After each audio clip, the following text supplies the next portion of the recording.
tụi nó cần mua hết như Siahâ ECM của thằng biakin này ha mỗi khóc mà hay cái voi khát in com về nó tụi nó ha voi trái July ni som ni sang ni som ni panga ni ha han han ren ban don ni chu hi hay Siahâ chun cái ni com chắc nó bé hơn nha ni Siahâ hay cho nên cho cái com bé thế mấy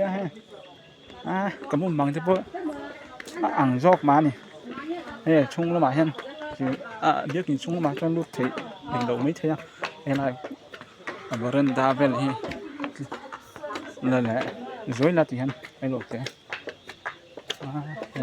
berenda mỗi này em mong khóc mà hay bằng cái quá trời khóc mà hay xin là mà hen in lại chụp nó về lắm chắc biết cái liền này sẽ nắm chụp nó về tắm khóc mấy hay môi này môi khóc mà hay thì làm trăng po sầu để thể thấu mà là ăn nào đó này này ăn nào mẹ khóc mà hay tu sao nữa sao mà sao là khi lên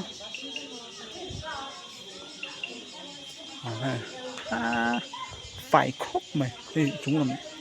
fresh khóc mày sao trong tự kinh chúng làm cho là lượt để nó nha các anh phải thấy chú hot mày rồi sao con làm chú